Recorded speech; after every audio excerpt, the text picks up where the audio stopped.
Excelentísimas e ilustrísimas autoridades, señoras y señores, como presidente de Nueva Economía Forum tengo el placer de darles la bienvenida al Forum Europa que organizamos con la colaboración de Red Eléctrica de España, BETE y Asisa. Hoy tenemos el honor de recibir a Mrs. Hella Thorning-Schmidt, consejera delegado de Save the Children Internacional y ex primera ministra de Dinamarca. Le va a presentar, y hemos de agradecérselo, el secretario de Estado de Servicios Sociales e Igualdad, don Mario Garcés. Don Mario, la tribuna es suya.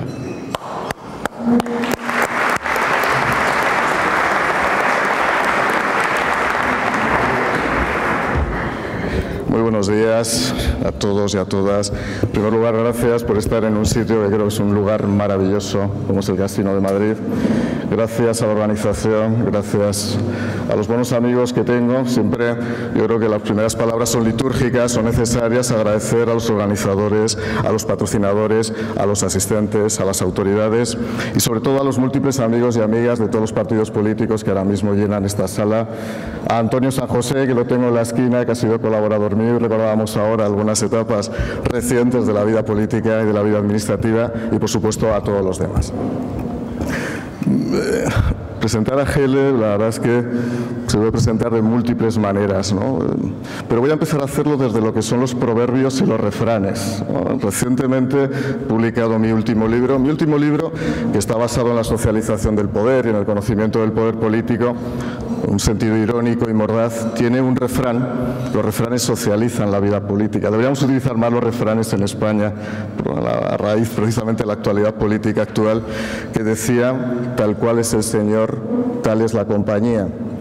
Pues tenemos aquí a Helle, que está perfectamente acompañada, como digo, de muchos amigos y amigas que hacen de su vida un compromiso permanente, serio y estable con los demás. Estoy viendo a muchas personas que, ya digo, a lo largo de su trayectoria profesional, política, a lo largo de su trayectoria asociativa y su trayectoria personal, están colaborando permanentemente por el bien de los demás, ¿no? Pero voy a recurrir, Helle, thank you very much for being here, thank you very much. Muchas gracias por venir, gracias por compartir con nosotros tu experiencia, que va a ser muy importante para nosotros.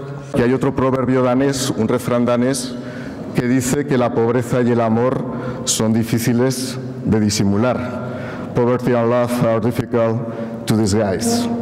Y es verdad, la pobreza no se puede ocultar. La pobreza existe, la pobreza es multifuncional, es multidimensional y existe en España, existe en otros países, y por eso es tan importante el trabajo que hace Save the Children. Un trabajo muy importante que ahora mismo irradia su actividad a 55 millones de niños en el mundo. Un trabajo donde hay un verdadero ejército. Aquí sí que se puede hablar de manera cabal de ejércitos, un ejército de más de 25.000 trabajadores, voluntarios, cooperantes, que trabajan en 120 países, algunos en una situación muy crítica.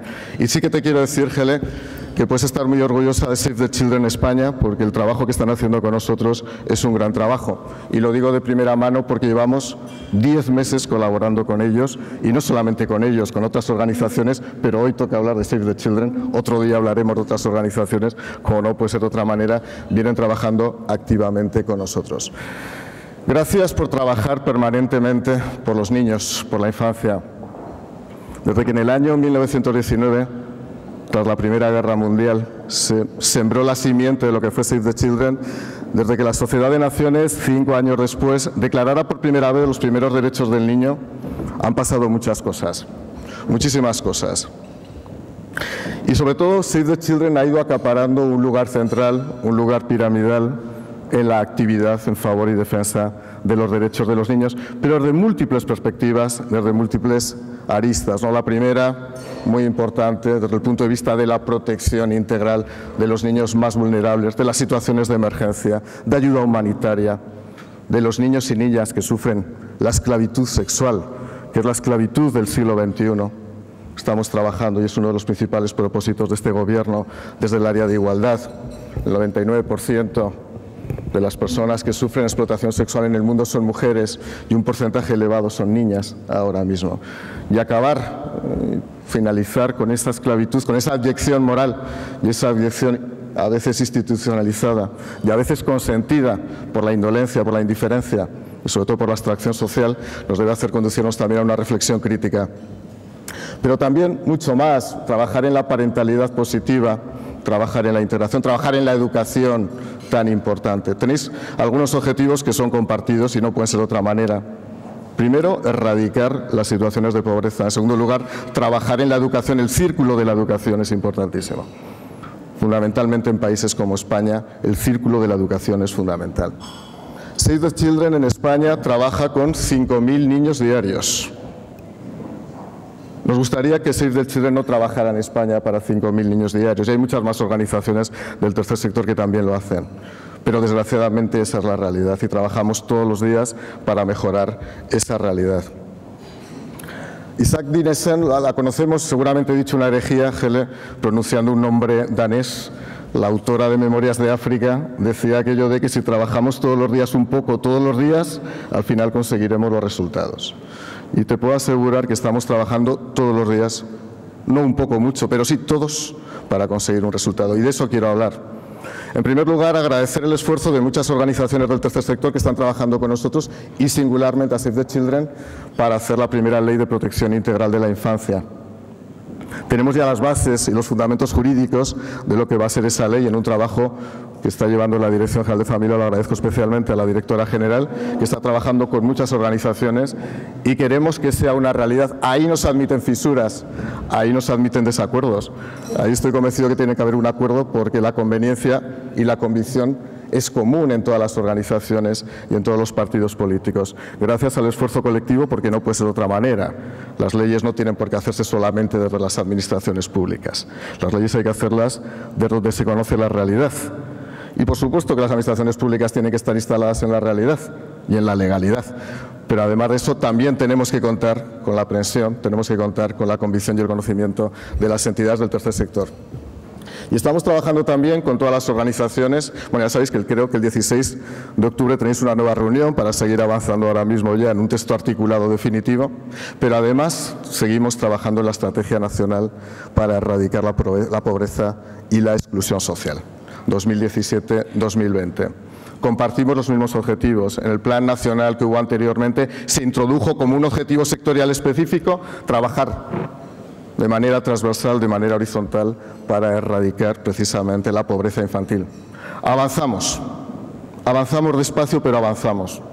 En la tasa AROPE se demuestra que hemos reducido en 2 años la pobreza, 0,6 y 0,7, que hemos reducido casi 4 puntos en los 2 últimos años la pobreza infantil, pero es insuficiente.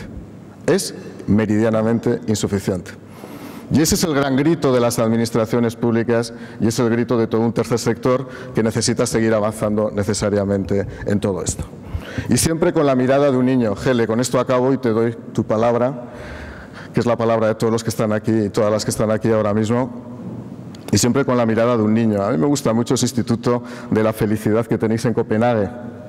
Ese instituto que trabaja por la felicidad y especialmente también por la felicidad de los niños y que hace un ranking sobre cuál es la felicidad ahora mismo de los diferentes países y que nos coloca a España entre los 40 países más felices del mundo. Nos gustaría estar entre los primeros, como Noruega, como Dinamarca, como Suecia, y estoy convencido que avanzaremos necesariamente en la senda de esa felicidad, que ya digo se integra por múltiples factores y por múltiples vectores. Pero a veces es bueno ver la realidad desde la visión de un niño. Y todos tenemos ese niño dentro. Vas a permitir, Helle, que evoque una experiencia personal que tuve, basada en la felicidad danesa también, y que la tuve hace algunos años. Uno ya va cumpliendo años, pero este niño que nació en el norte de Aragón, aquello que era la Corona de Aragón, me lo recordaba alguien. La Corona de Aragón, es bueno recordar ciertas cosas en los momentos que estamos viviendo. Esa Corona de Aragón que se extendía por Cataluña, que llegaba a Nápoles, que llegaba a Grecia. Eso sí que es realidad histórica. Pues un niño, un buen día, en el año 1981, emprendió un viaje sorprendente a Copenhague. Me acuerdo que después de visitar la Sirenita y de visitar algunas cosas más, y no voy a contar el entorno ni el contexto, tuve la ocasión de tener una audiencia con Su Majestad la Reina Margarita, y recuerdo que bailamos con la Reina Margarita una danza. Yo recuerdo lo que era la felicidad de aquellos niños, teníamos 12 o 13 años, es una forma también de expresión, es una forma también de vivir la vida, ¿no? Lo que llamáis yuga, si no lo he traducido mal, lo que es el juego, la expresión, la forma de que los niños intervengan en la sociedad, tenemos que también saber jugar con ellos. Primero acabar con la pobreza y después contribuir a la mejora de vida. Gracias por tu participación activa en la política, gracias por el esfuerzo de tus 4 años también como primera ministra. Compartiste con nosotros el esfuerzo de salir de una crisis muy potente, también Dinamarca tuvo que sufrir una crisis importante. Hicisteis un buen trabajo y os agradecemos y te agradezco personalmente que sigas contribuyendo al bienestar de los ciudadanos a través ahora de Save the Children. Muchísimas gracias. It's your time. Thank you very much.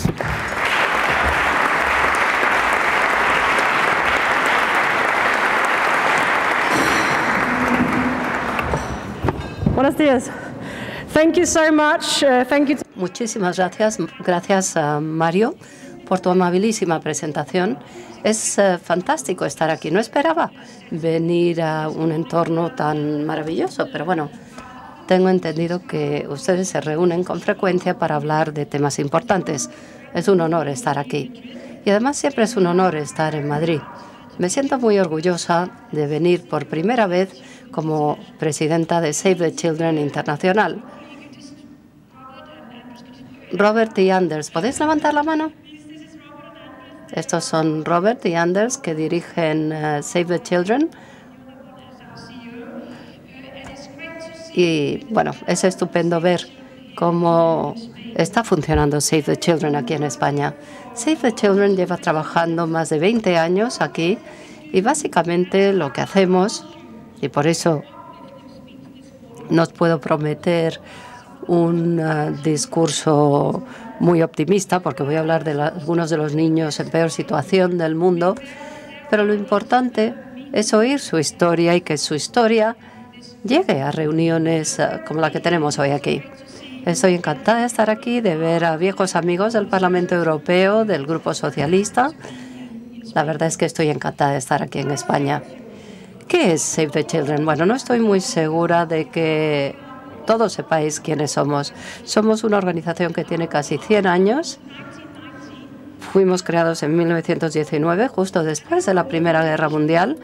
Una mujer inglesa se sintió provocada por lo que vio que no se ayudaba a los niños después de la Primera Guerra Mundial.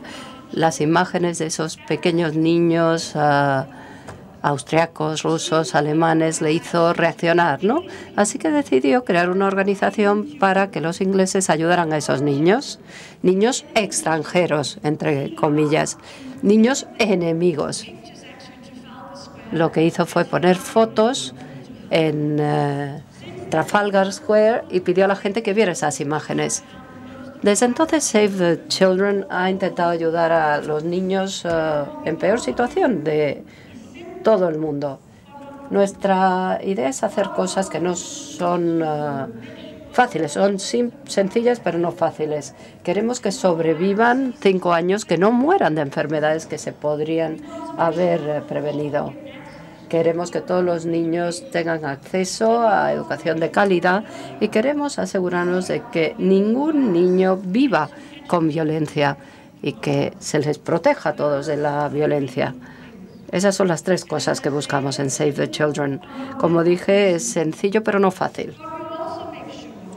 Pero también intentamos asegurarnos de no ayudar solamente a niños en países lejanos. Queremos ayudar a los niños en nuestros propios países. Aquí en España nos hemos acercado a 8.000 niños para ayudarles. Pero sigue habiendo problemas en la España moderna, problemas de pobreza niños que viven en una pobreza real en este país, donde no deberían vivir así, niños que viven con la violencia día a día. Y me encanta ver que estamos llegando a un momento en el que estamos dando un paso adelante, progreso real para ayudar a esos niños. Así que muchísimas gracias por vuestro compromiso. Queremos ayudar a niños que vienen de otros países, niños refugiados. Eso es lo que hacemos también aquí en España. Y todo esto demuestra que esta causa es una causa que nos preocupa a muchos, pero tenemos que dar un paso y es lo que intentamos hacer en Save the Children. Mientras estamos aquí, Save the Children está ayudando en los campamentos en la frontera entre Myanmar y Bangladesh. Como todos ustedes saben, mucha gente ha llegado a Bangladesh estos días y Save the Children está ahí sobre el terreno ayudando especialmente a los más de 2.000 niños no acompañados que son tan vulnerables en momentos de crisis. Les estamos protegiendo y reuniendo con sus familias. Ayudamos a niños en las fronteras de Siria, en Yemen, en lugares donde hay guerra. Estamos también en África Occidental ayudando a niños que sufren de la sequía y estamos ahí sobre el terreno. Por lo tanto, este es el tipo de trabajo que hacemos. Pero también queremos entablar conversaciones con la gente de todo el mundo, y esa es la razón por la que estoy encantada de tener la oportunidad de participar en esta conversación con vosotros esta mañana y hablar en el Foro Nueva Economía, una institución tan prestigiosa. Es otra de las cosas que queremos hacer. Tener un debate, tener una conversación, hablar honestamente los unos con los otros. Eso es lo que necesita el mundo hoy más que nada. Están ocurriendo tantas cosas. Hay manifestaciones nazi de derechas en muchas partes del mundo, algo que pensábamos que era imposible. Vemos algunos líderes políticos que niegan el cambio climático a pesar de las consecuencias que vemos en todo el mundo.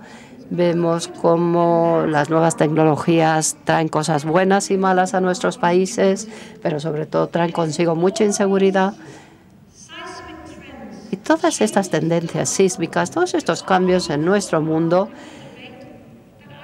los debates políticos que se están produciendo, yo creo que, bueno, es algo que debería animarnos a tener un nuevo diálogo, una nueva conversación, independientemente de nuestras ideas. Save the Children no pretende únicamente ayudar o elaborar programas en países lejanos, no. Queremos que haya un diálogo, una conversación, y esta conversación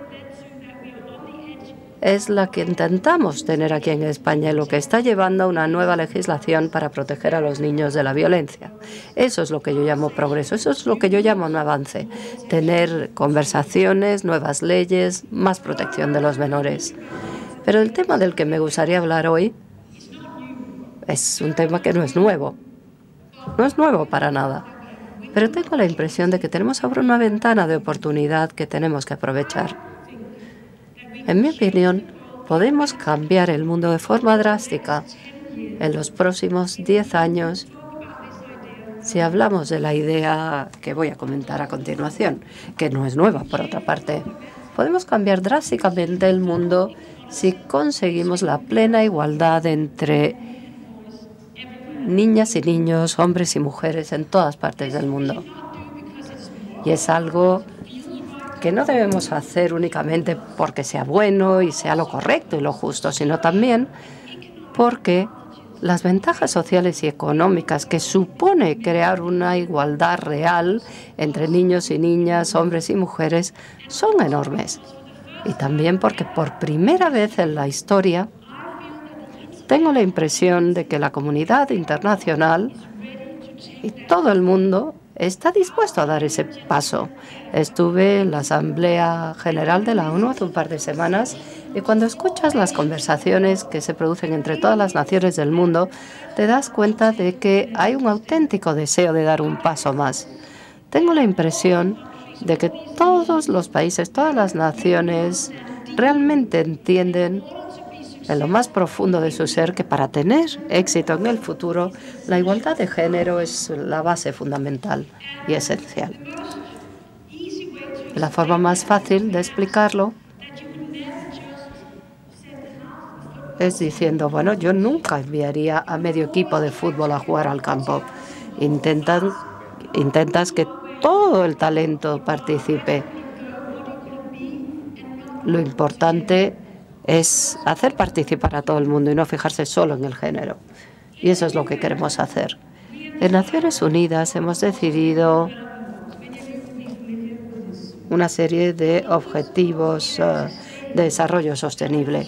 Y en estos objetivos decimos que el logro del potencial humano pleno y el desarrollo sostenible no es posible si solo participa la mitad de la humanidad y a la otra mitad se les niegan sus derechos y oportunidades.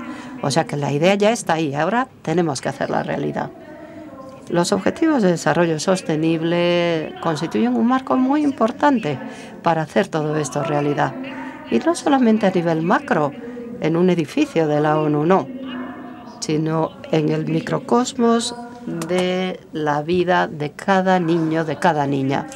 Yo fui la primera ministra de mi país, Dinamarca, y me han preguntado muchas veces, con mucha frecuencia,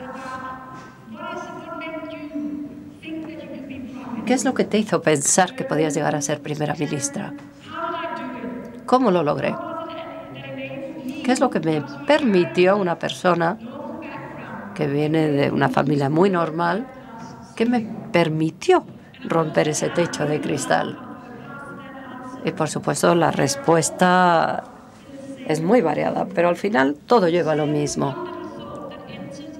Todo tiene que ver con esa idea que tuve cuando era pequeña. Simplemente pensaba que podía lograrlo. Pensé que era posible convertirse en primera ministra. Incluso cuando era niña ya lo pensaba. Cuando era niña tenía una hermana, un hermano, y mi padre siempre nos decía a mi hermana y a mí que podíamos hacer lo que quisiéramos en la vida. Y nos decía, tú deberíais ser primeras ministras. Al menos una de las dos deberíais llegar a primera ministra. Sí, sí, nos lo decía a las chicas. Yo era más pequeña, o sea que quizá se refiriera más a mi hermana mayor, pero bueno, yo lo oí muchas veces. Y eso significaba que podía ocurrir. No que tuviera que ocurrir necesariamente, pero que era algo posible. Y también significaba que mi padre pensaba, ¿y por qué no va a poder una niña convertirse en primera ministra? Y esa idea tan simple de que es posible lograr algo, el hecho de que alguien pronunciara esas palabras, me encendió una bombillita en la mente, porque cuando tienes esperanza, cuando te das cuenta de que hay posibilidades en tu vida, empiezas a hacer cosas. Y esa luz de esperanza es lo que tenemos que introducir en el corazón y en las mentes de todas las niñas. Estamos hablando de pensar en algo, pero también tienen que producirse las oportunidades. Yo he hecho un gran esfuerzo. Todo lo que tengo, todo lo que soy, ha sido el resultado de un gran esfuerzo. Pero he tenido también la suerte de vivir en un país, en un lugar en el que esto era posible. Y también entiendo que mi éxito lo conseguí por ponerme sobre los hombros de innumerables mujeres que habían hecho un gran esfuerzo antes, que insistieron en que ellas también podían lograr cosas y que trabajaron de manera infatigable para el avance de niñas y mujeres a lo largo de muchos siglos. Y esto es lo que significa tener sentido de poder en tu propia vida, tener la probabilidad y la libertad de elegir tu propio camino. Y para los muchos de vosotros que seréis padres, bueno, pues yo me imagino que este sentido de tener posibilidades, este sentido de control de poder, es algo que podemos inculcar a nuestros hijos de manera muy profunda, y espero que esa esperanza, esa luz que encendemos en su corazón y en su mente les puede permitir lograr cualquier cosa en el mundo. Y es eso lo que intentamos transmitir a los niños que ayudamos.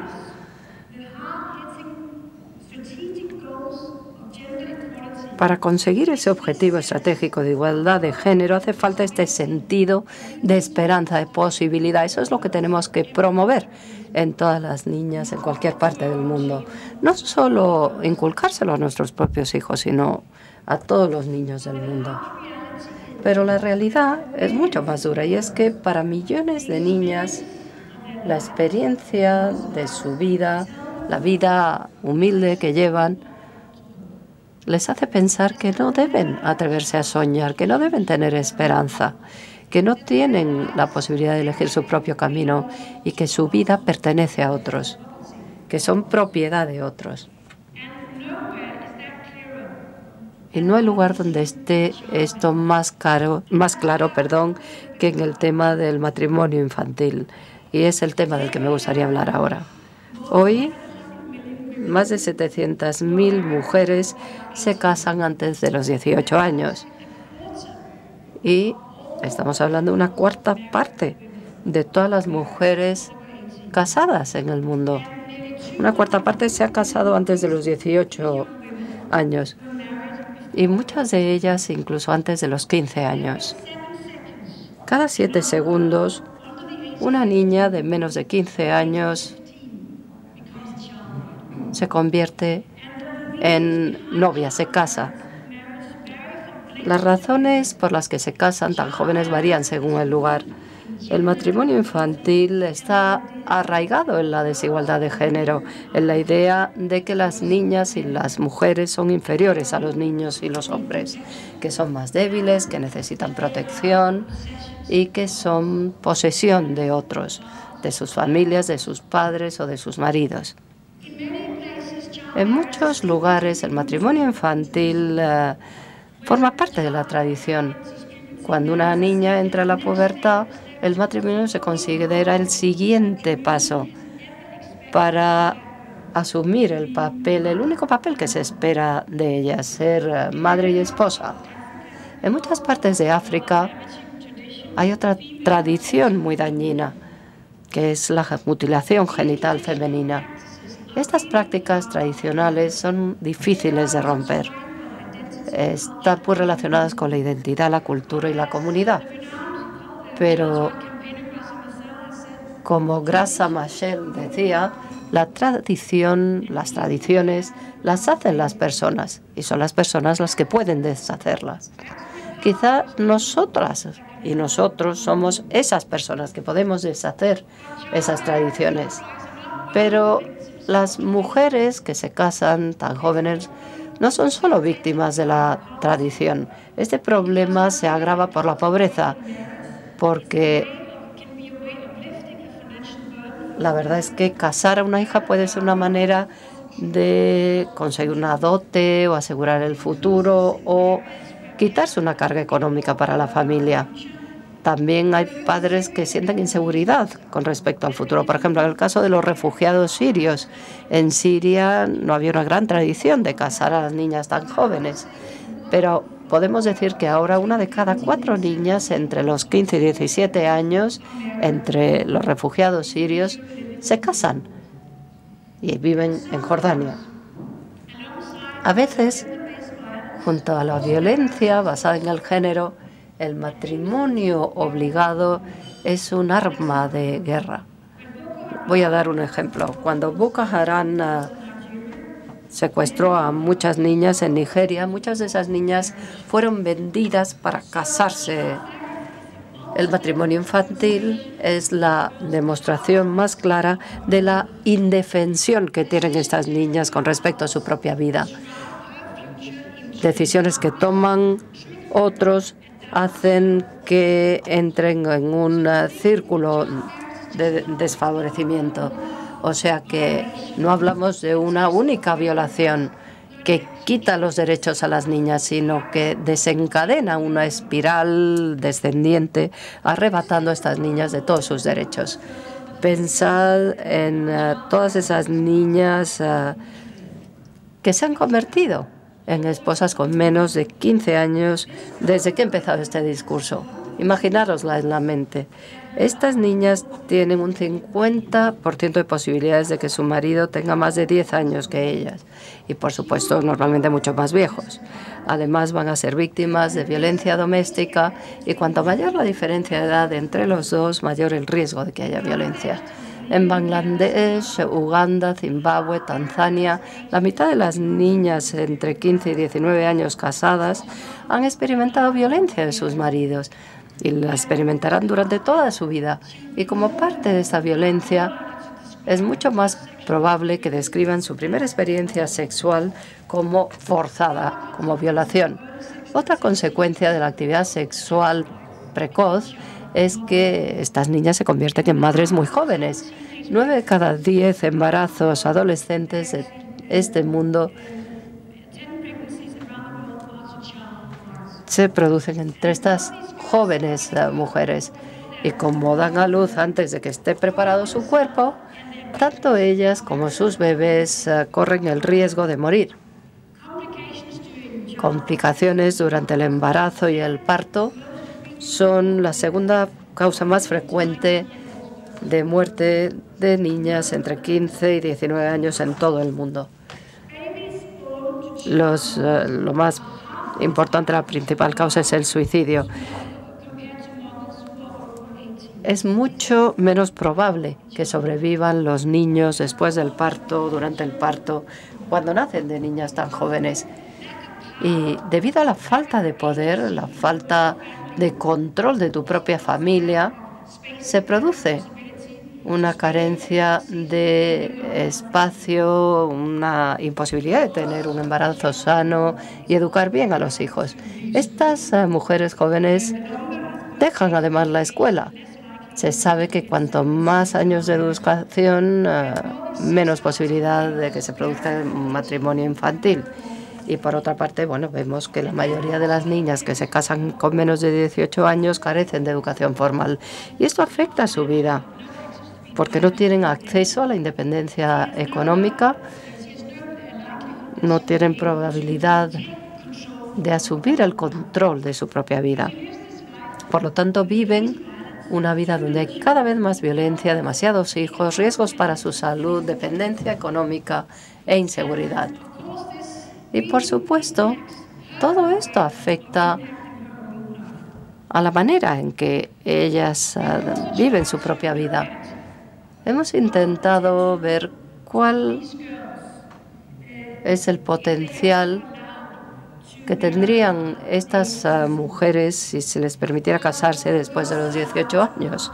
Cuando se les permite casarse después de los 18 años y retrasar su maternidad, estas mujeres tienen un camino mucho más prometedor ante sí.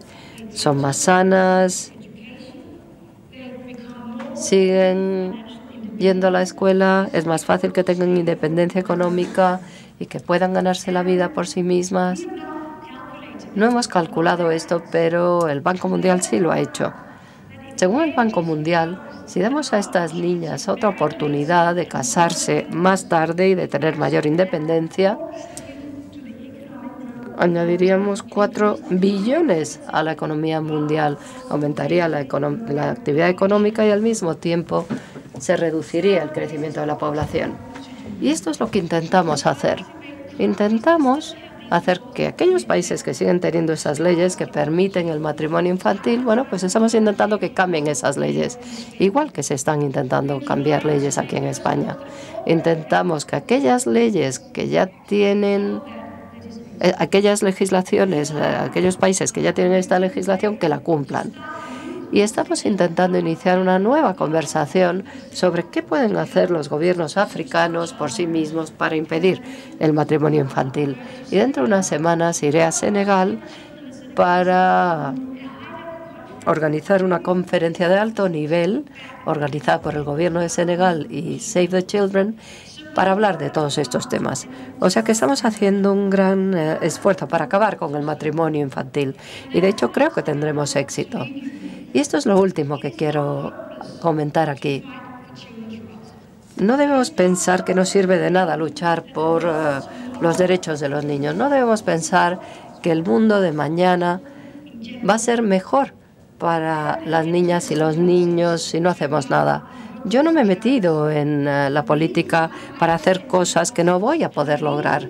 La razón por la que me metí en política y la razón por la que ahora presido Save the Children International es porque creo que si la gente se une, si la gente toma las riendas de dónde queremos que vaya este mundo, podremos marcar la diferencia. Lo cierto es que los niños hoy son más sanos, más ricos y mejor educados que nunca. Entonces, ¿por qué dejarlo ahí? ¿Por qué no seguir haciendo un esfuerzo? ¿Por qué no decirnos que podemos dar otro paso? Yo creo que podemos hacerlo. Y antes de terminar, me gustaría que hubiera progreso en todo esto. Si alguno de vosotros os sentís inspirados, dirigiros a nosotros, preguntadnos cómo podéis participar en todo este esfuerzo, porque es increíble. El mero hecho de unir nuestras manos puede hacer que tengamos una huella en este mundo y creemos un mejor futuro para los niños, para estas niñas de las que he hablado, los niños. La buena noticia es que es posible. Muchas gracias.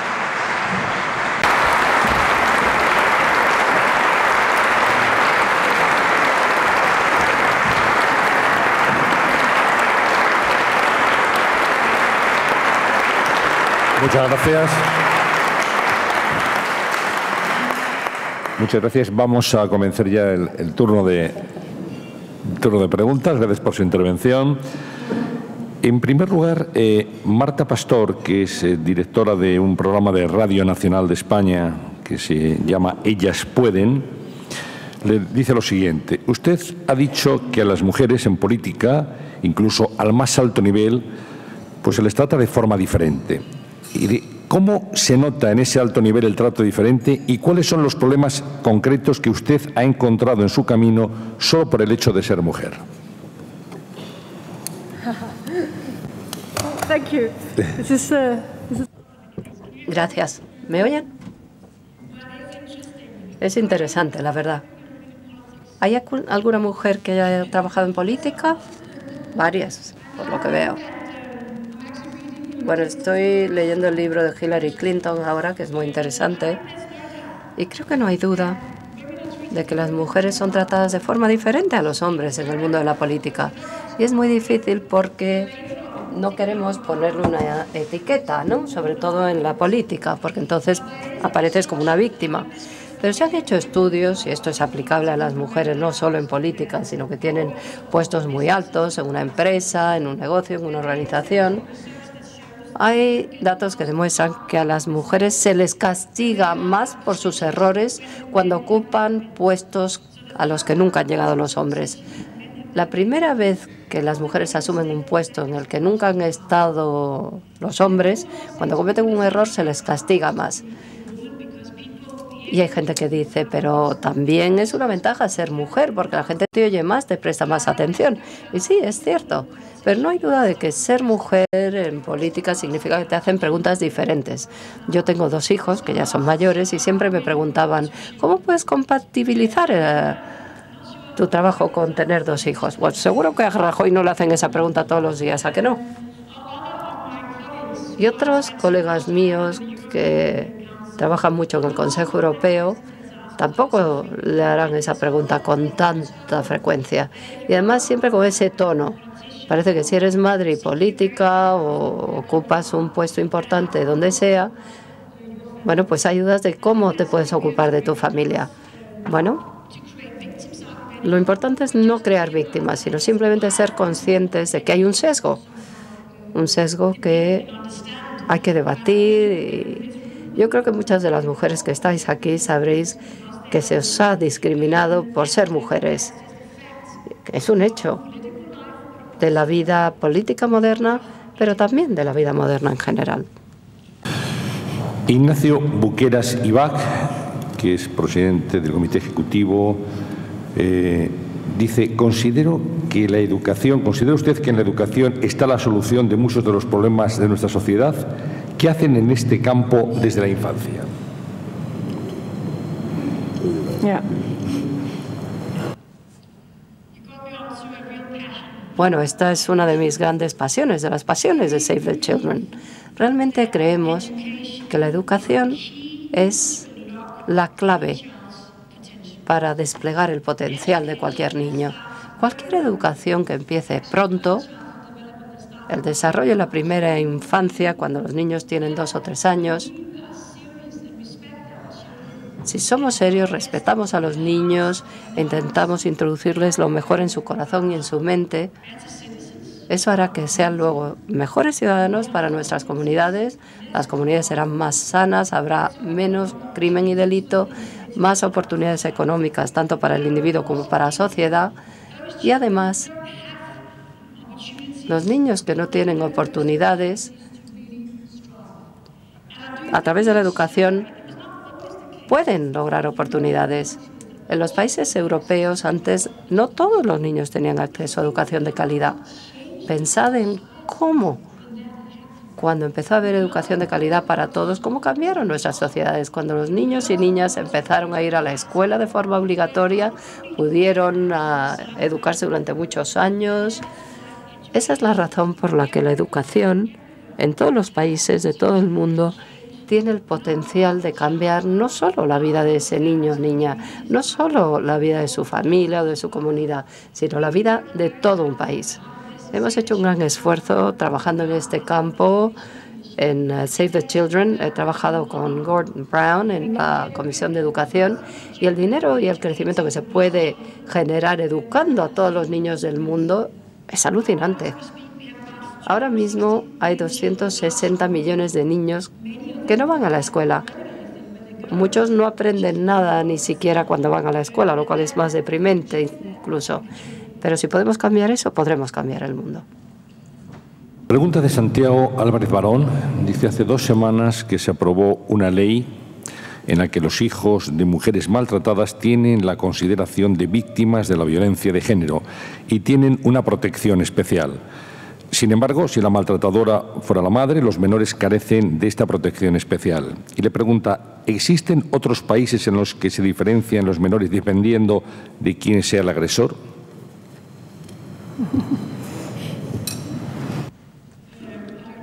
Pues no lo sé. No lo sé, la verdad no estoy segura, pero hay muchos países donde hay una distinción entre madres y padres en cuanto a quién tiene derechos con respecto a los niños, etcétera. Suele haber una distinción entre madre y padre, y eso lo vemos incluso en países europeos. Así que no me sorprendería que lo que usted dice ocurra en otros países. Pero quiero decir algo en general sobre la violencia contra los niños. Yo no creo que haya que utilizar ningún tipo de violencia con los niños en su educación, en su vida doméstica, en las escuelas, en ningún momento parte de la vida del niño. Y hemos visto en los países donde se abolió hace ya mucho tiempo los castigos corporales en las familias, pues nadie lo hemos echado de menos. Cuando se abolió el castigo corporal en muchos países, fue difícil para muchos partidos políticos que seguían diciendo: ¿por qué tenemos que intrometernos con lo que hace cada familia con sus hijos? ¿Por qué tenemos que meternos en la vida familiar? Esto es algo privado de cada familia. Pero si preguntamos ahora, 20 años después de haber aprobado esa legislación, por ejemplo, en mi país, Dinamarca, nadie, ni una sola persona dice que querría reintroducir la legislación que permitía el castigo corporal. Porque la sociedad se ha dado cuenta de que estamos aquí para proteger a las familias, a los niños, perdón, si sus familias no lo hacen. Y por eso la violencia hacia los niños nunca es aceptable. Yo creo que si puedes educar a un niño sin violencia, por ejemplo, me interesa mucho la legislación que se está aprobando ahora aquí y que el gobierno se haya dirigido a Save the Children para promulgar este tipo de legislación. Si se crea este tipo de ley tan exhaustiva sobre la violencia contra los niños, bueno, pues puede convertirse en una ley precursora. No conozco bien la legislación en toda Europa, pero os puedo decir que lo que estáis haciendo aquí ahora podrá servir de inspiración para muchos otros gobiernos del mundo y ayudar a proteger a muchos niños. O sea que es importante para los niños españoles, pero incluso para niños de otros países. Voy a formularle dos preguntas que nos llegan hasta esta mesa referidas a la situación en Cataluña. Es la cuestión que gravita en este momento sobre la actualidad española. Juan Ignacio Vecino dice, ¿qué le parece lo que ocurre en Cataluña poniendo a los niños de parapeto para manipular a la policía? Y lo que ocurre en los colegios con el adoctrinamiento de niños por parte del gobierno catalán y de sus profesores. Y Georgina Guerrero, de ADENA, dice, entre los derechos de los niños está la educación en libertad, a no ser manipulados. ¿Qué opina de la utilización de niños para fines políticos? ¿Conoce usted que en Cataluña, en algunas escuelas, proyectan vídeos de las cargas policiales para que los niños los dibujen? ¿Vulneran estas actitudes los derechos de los niños?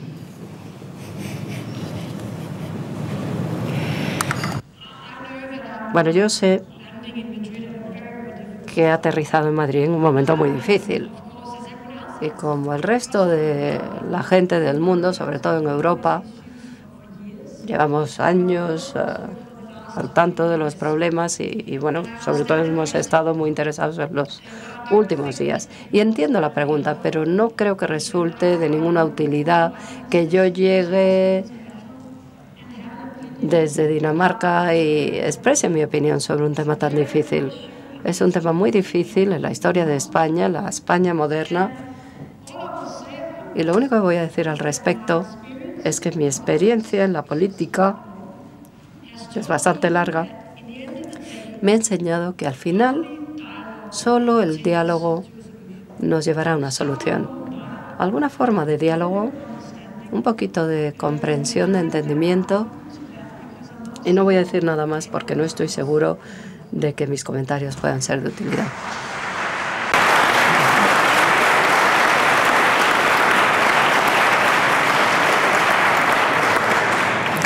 Una curiosidad, ex primera ministra, para distender el ambiente. ¿Se sintió usted reconocida en la serie Borgen?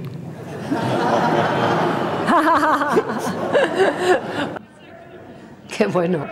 La verdad es que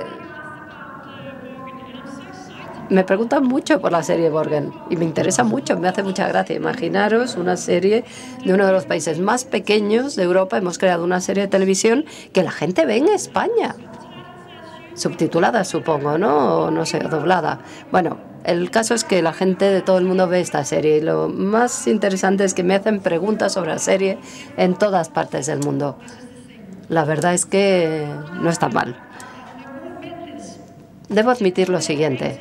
Cuando los creadores de esta serie de televisión estaban escribiéndola, hablaron conmigo antes de ser yo primera ministra, Y fue extraño porque fue la primera vez que había una primera ministra en una serie de televisión. Pero ella fue primera ministra antes que yo, que conste.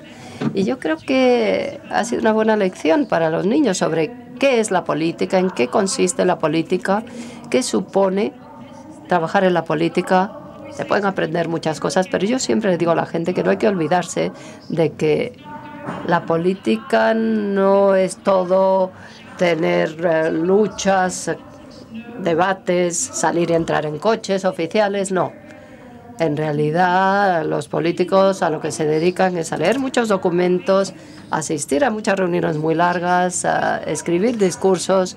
O sea, que no es tan interesante como parece en la tele, Es ficción, no es realidad. Preguntarle si es más realista Borgen o House of Cards.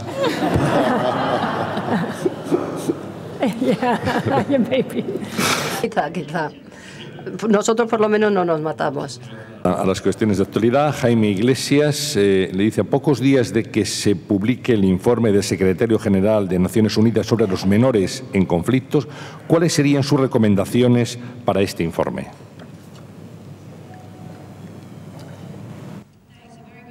Muy buena pregunta.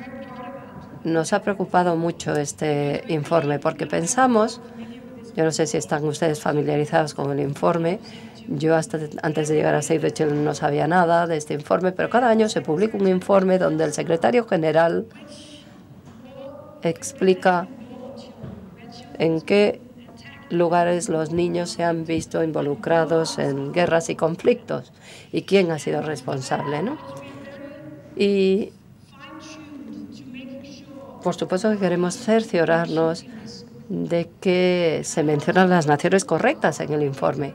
No quiero entrar en esto ahora, pero cuando conoces bien qué experimentan estos niños en situaciones de guerra y conflicto, cuán indefensos se sienten, cuán vulnerables, necesitamos todos los instrumentos que podamos conseguir a nivel internacional para prestar atención a este problema. Los niños son los más vulnerables en situaciones de guerra. Bueno, sabemos la situación de Bangladesh y estamos muy preocupados por los menores no acompañados allí.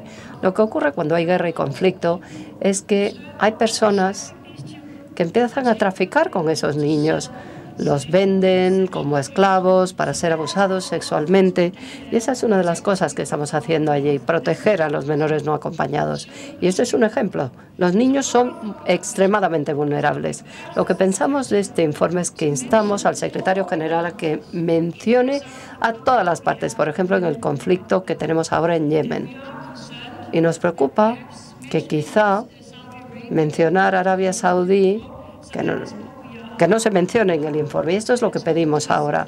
Y estamos hablando sobre esto con el secretario general. Vamos con otra pregunta. La formula Manuel Martín Ramírez, de la Asociación Nacional Presencia Gitana. Dice, ¿conoce usted datos sobre el volumen de niñas y niños inmigrantes rechazados por los Estados europeos, con España, dice vergonzosamente, a la cabeza del incumplimiento del compromiso de acogerlos? ¿No es esta una pandemia de paidofilia, de ataque a los niños, más allá de una expresión de egoísmo deleznable?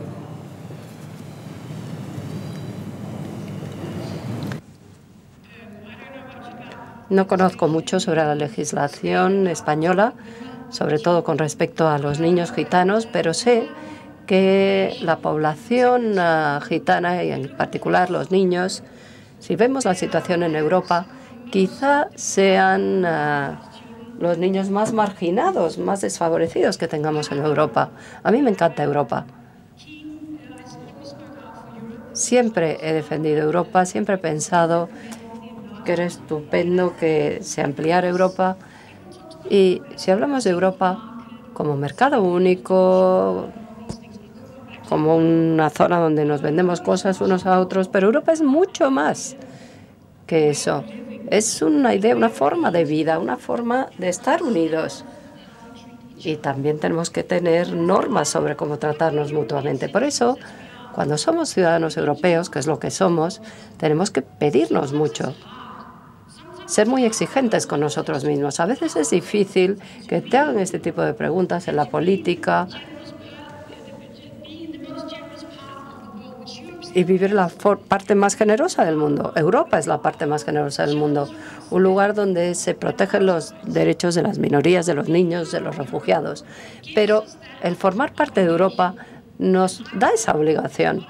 Y como políticos, como decisores, como ONGs, tenemos que abrazar esa obligación. Por eso yo le diría a cualquier país europeo que sabemos que aquí hay problemas, sabemos que tenemos que solucionarlos, pero si nos fijamos en este grupo de personas en Europa, los gitanos son los más marginados y hemos visto ya qué ocurre cuando tienes un grupo de personas y le asignas toda una serie de características. Ya sabemos qué es lo que puede ocurrir en nuestras sociedades cuando eso ocurre. Así que, aunque sea difícil a veces, yo creo que deberíamos tender una mano, debemos ponernos el listón alto y hacernos responsables de cumplir esos estándares europeos y asegurarnos de que uno de los grupos más marginados y más maltratados ahora, pues que reciban la dignidad y el respeto que merecen. Estamos asistiendo, le decía que estamos asistiendo a un incremento de los partidos xenófobos en Europa. Y la pregunta es si esos partidos, su ideología, podría acabar influyendo, si alcanzan parcelas de poder significativas, a los planes y a las acciones de una organización como Save the Children.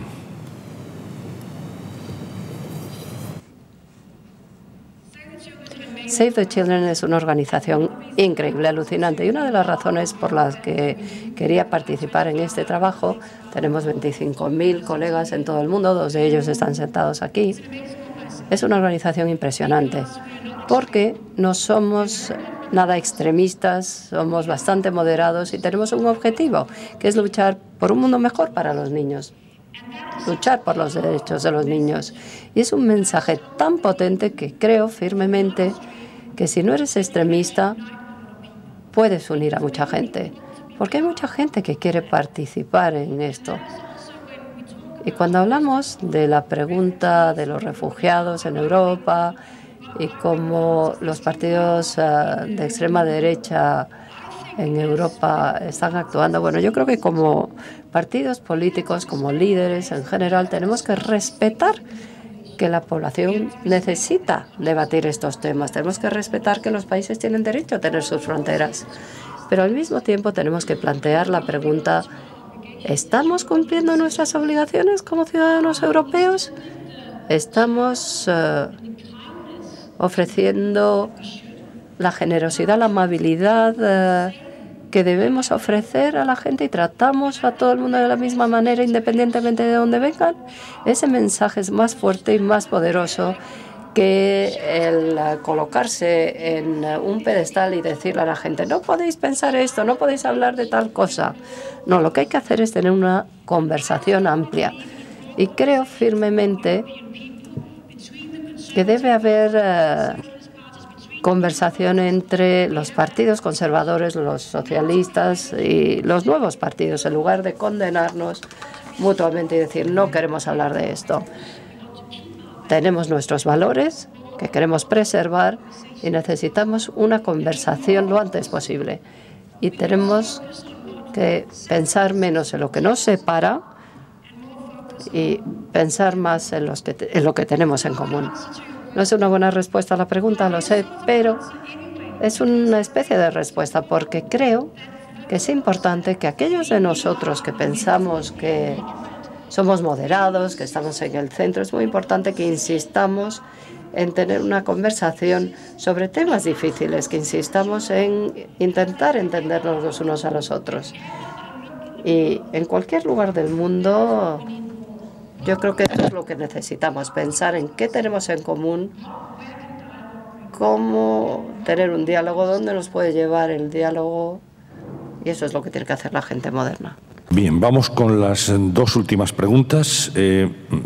Cuando hablamos de vulnerabilidad de la infancia, de violencia, de explotación sexual, hay que tener en cuenta hoy las redes sociales. No sé si su organización, si Save the Children, tiene algún plan específico para combatir estos ataques en el ciberespacio en este siglo XXI, donde se puede agredir a la infancia con métodos y con formas que hace unos años no existían.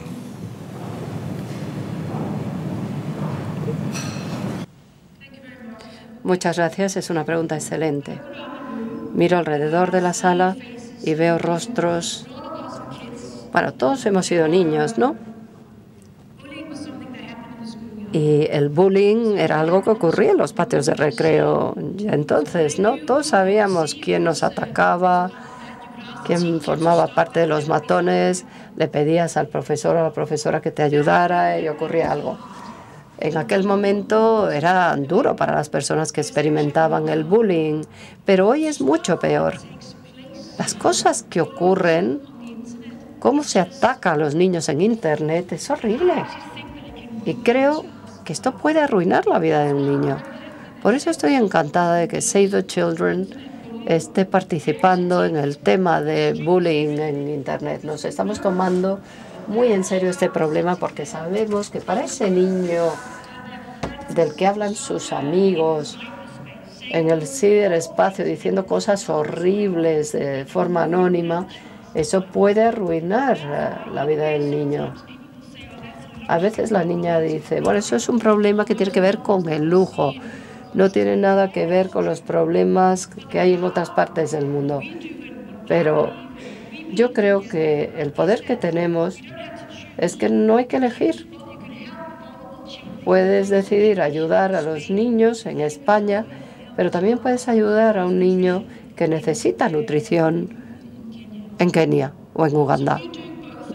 Nosotros hacemos las dos cosas. Tenemos en programas en España. La verdad es que es algo muy importante que hacemos en Save the Children en Europa, porque es un problema que sabemos que arruina la vida de los niños. Le formulo ahora la pregunta que le realiza Alejandro Gordo, de la organización The Family Watch. Dice si cree que la conciliación y la corresponsabilidad efectiva es la clave para alcanzar la verdadera igualdad laboral de las mujeres. What does that mean? Sí, que sí. En la conciliación y la corresponsabilidad está la clave para alcanzar la verdadera igualdad laboral de las mujeres, especialmente cuando son madres. Sí, por supuesto. Por supuesto. Yo creo que es un regalo para los padres, para los hombres, participar en la educación de sus hijos. Pensad en los años 50, que llegaba el padre a casa y no conocía a sus hijos prácticamente. El regalo de tener hijos es llegar a conocerlos bien, que confíen en ti, que te cuenten cuando tienen un problema con el que a lo mejor le puedes ayudar. El regalo de tener hijos es que puedes ver cómo crecen estas personas, cómo se desarrollan. El hecho de que quieran ser tus amigos. Por supuesto que hay que respetar a los hijos. No puedes tener un hogar en el que los padres lo decidan todo. Siempre hay que escuchar la voz de los hijos, que participen en la vida del hogar. Y no estoy hablando de no educarles, no actuar como padres, no. Hablo de respetar a esos pequeños que tienen su propia voz. Y una de las cosas alucinantes de Save the Children es que escuchamos la voz de los niños, que aunque tengan 10 años nos pueden contar su opinión y pueden tener ideas sobre cómo debe ser su educación, su escuela o su casa, ¿no? Y esto lo hacemos en todas partes del mundo. Escuchamos la voz de los niños. Y la responsabilidad compartida para mí es importantísima. Que compartan padres y madres la educación de sus hijos es estupendo para padres y madres y es un regalo para los padres modernos. Si vemos cómo eran los padres antes, la verdad es que ahora es mucho mejor. La corresponsabilidad me parece que es algo estupendo. Así que avancemos hacia ahí. Contribuyamos todos a la sociedad como padres, como madres, seamos parte de la sociedad y eduquemos juntos a las familias. Yo siempre digo a las jóvenes que te preguntan, ¿lo puedo tener todo? Yo siempre les digo, sí que lo puedes tener todo. Si eliges un buen marido, eso sí. Y esa es la cuestión más difícil, es la elección más importante para cualquier mujer. Elija un buen marido y olvídate de los demás.